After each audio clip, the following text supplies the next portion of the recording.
Greetings, fellow Americans. The election is a week away. Early voting has already started.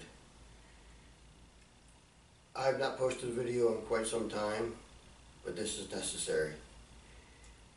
First, let me address what I've heard here in Texas about early voting fraud. Some people are claiming that their vote for Trump was changed to Hillary. And in every incident that I have heard about, they voted just straight Republican ticket. Stop being lazy. On my lapel here, you can see that I voted yesterday. And I did not just punch a straight Republican ticket.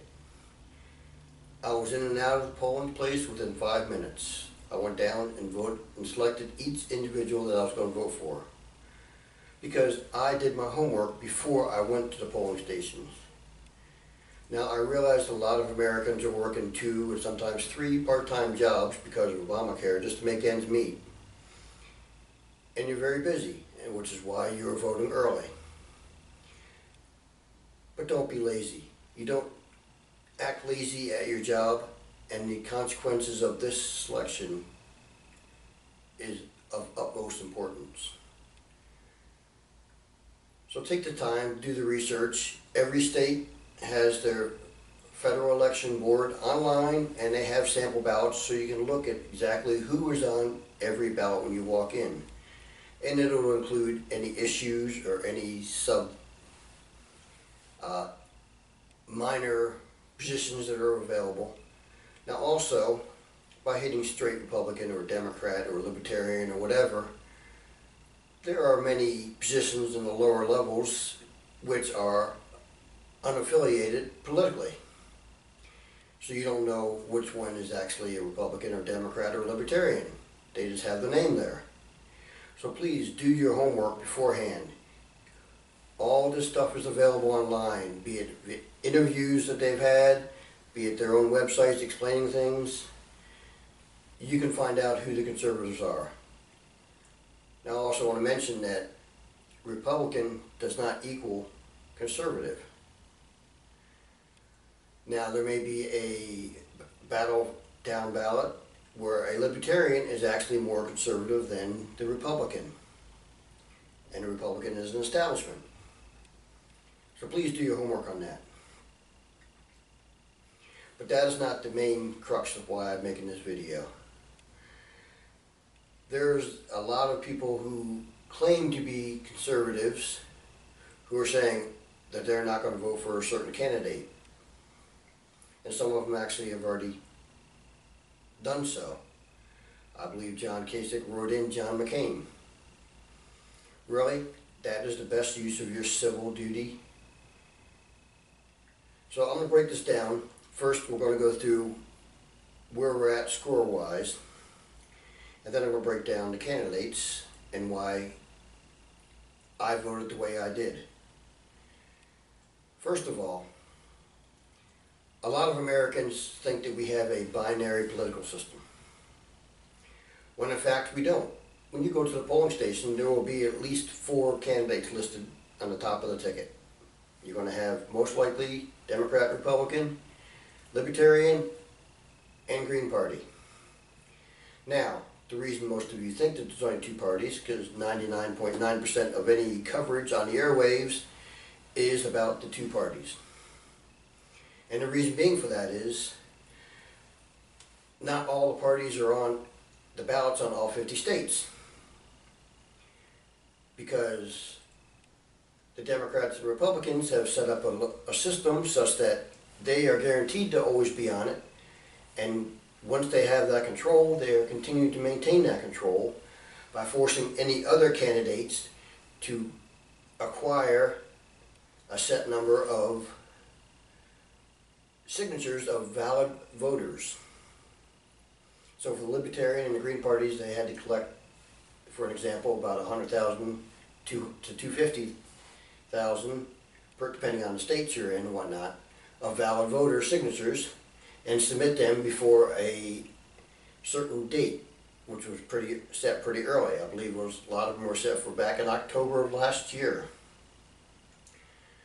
So this is a means of keeping other parties down. Now, other than the Ross Perot candidate, no third party has even come close to getting more than 1 or 2% of the vote. Okay? But before I go into that, let's break down the candidates. I'll start with the minor candidates first. Okay? We'll go with the Green Party and what kind of people are voting for them. Jill Stein, she has pronounced a lot of her statements and policies are very much akin to a Bernie Sanders, which is pretty much socialism.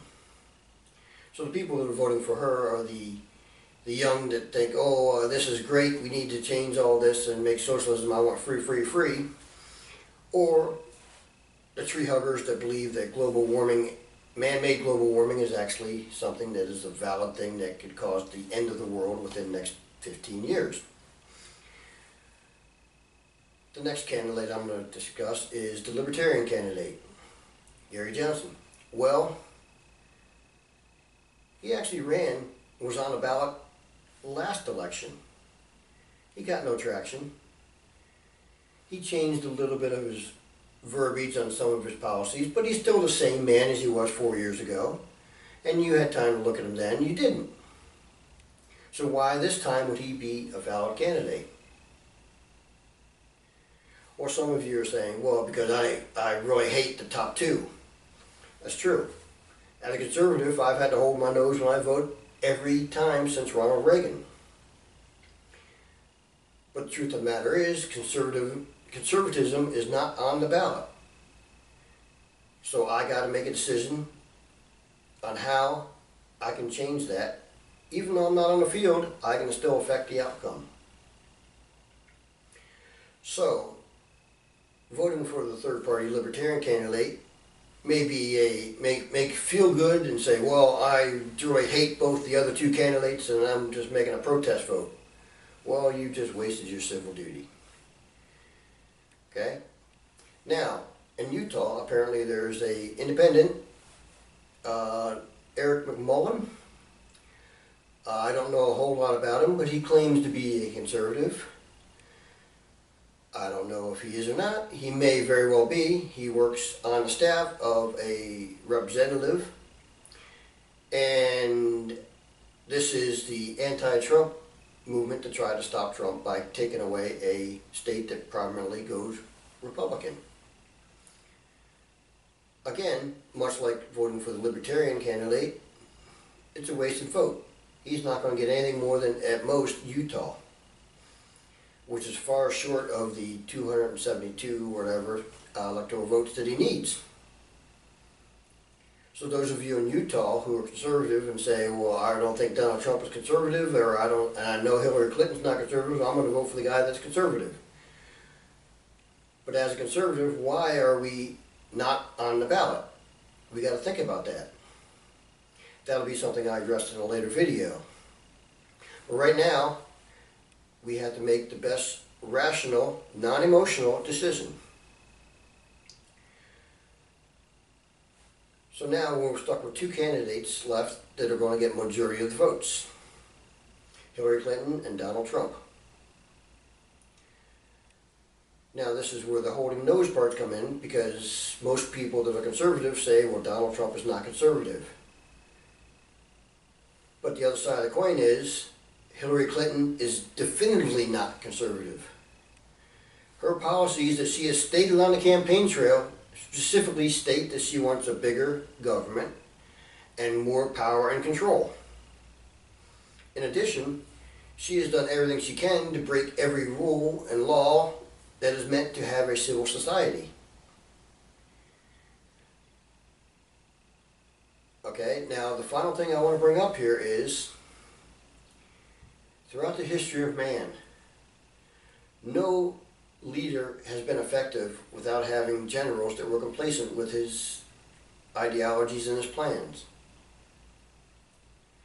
Be it Charlemagne, Genghis Khan, Hitler, or even to some extent Barack Obama, which he had Nancy Pelosi and Harry Reid.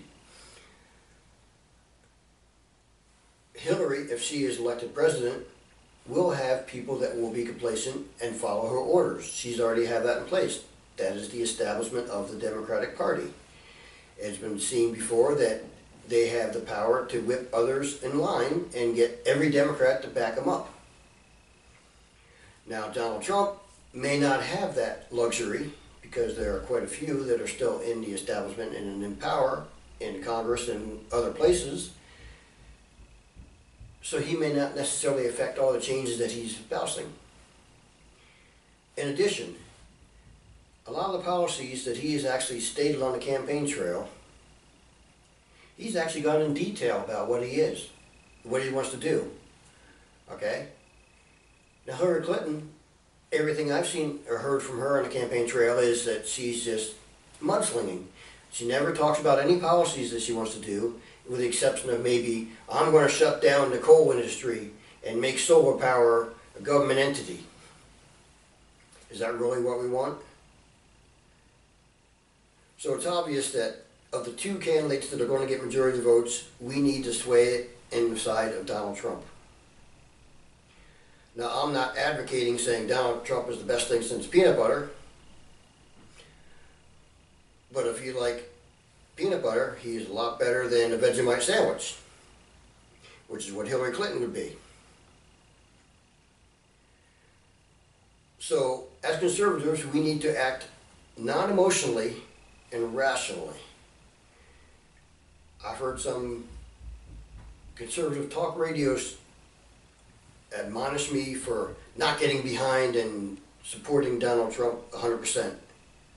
Well, I'm getting behind and supporting constitutional conservatism 100%. And I'm going to do what I can to make sure that that is the norm within the United States of America. Also, another conservative talk radio host mentioned that basically what we're doing in this vote is damage control, because we are preventing more disruption of the American society and a larger grab of the federal government. The 10th Amendment says anything not covered in the Constitution is covered by the states. Now the corruption, it goes deep. It's everywhere. While the American citizens were sleeping, these power brokers and these establishment types have been building up their power, and it's going to take a lot for us to topple that.